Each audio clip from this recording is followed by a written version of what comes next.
People have praised Ted Cruz's debating skills, and he is a very articulate man. Pretty good debater, I admit it.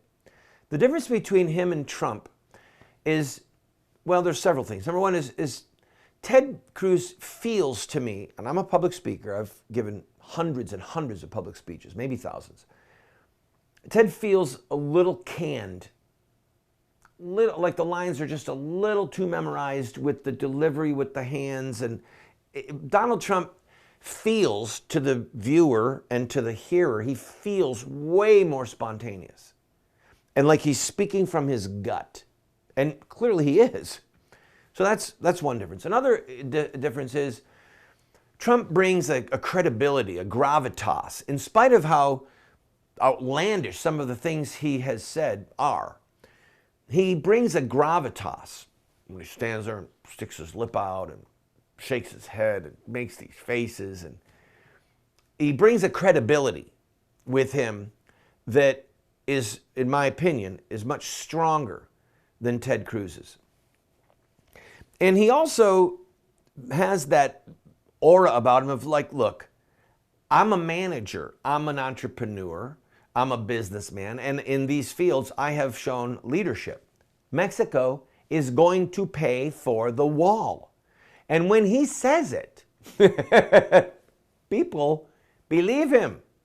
I know that there are many people who don't believe him, but I guarantee you, there are Mexican companies right now, and the Mexican government is going, there are ways he can strong arm us into paying it.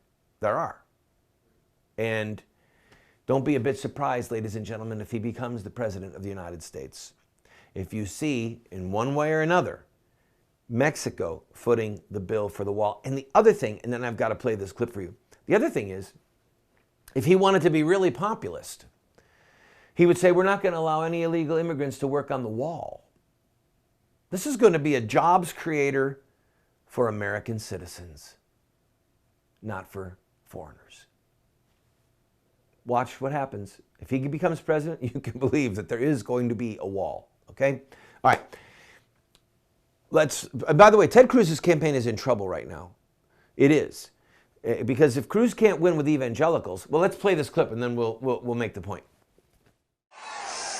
And another great friend of mine, somebody respected by everybody, a great friend of Phil too, Mr. and Mrs. Steve Wynn. Stand up, Steve.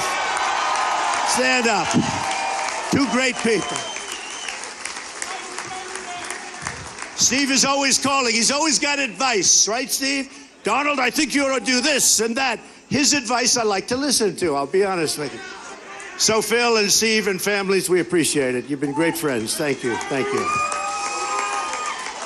So this was very exciting tonight, but I'll tell you, it looks like we won by a lot, evangelicals. I love the evangelicals. And I have to tell you, Pastor Jeffress has been so incredible on television and elsewhere. He has been great. And as you know, Liberty University, do we love Liberty University? Huh? Jerry Falwell Jr., an unbelievable guy, and he has been with us and with us from the beginning. And I want to thank Jerry and his family. It's been amazing, the relationship. So I was laughing so hard last night when I saw this, forgetting the content aside for a minute. Donald Trump went from thanking two casino owners, gambling and all that goes on at casinos, right to thanking Liberty University and Jerry Falwell Jr. I was laughing so hard. When you put those two side by side in a sound clip, which I didn't do here, it's hysterical. Because I have a strong feeling that the Liberty University people are not frequenting gambling casinos. Just a guess on the culture of the way they live and where they spend their time and money. But the fact that he is winning the evangelical vote over Ted Cruz shows real difficulty for Ted Cruz, because one would think that it is his natural base.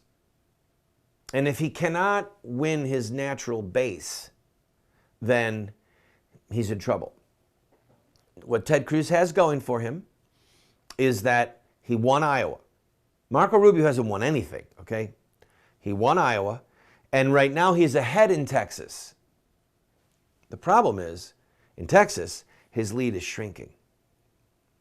And he may be going home to Texas to campaign to shore up his base, which means he's not in Oklahoma. He's not in other SEC so-called states. And that means that if he's having to spend time in Texas, that means that Trump is able to get out into areas like Donald Trump is coming to our area this weekend. And Ted Cruz is not. So this race is far from over. And I'll give a bit of advice to the GOP. If they want to stop Trump, they need as many people in the race as possible. They don't want to get it down to a two-man race because Trump will win. I've got to take a break. I'll be right back. We'll talk about MSNBC, CNN, and it's startling what's going on before our eyes.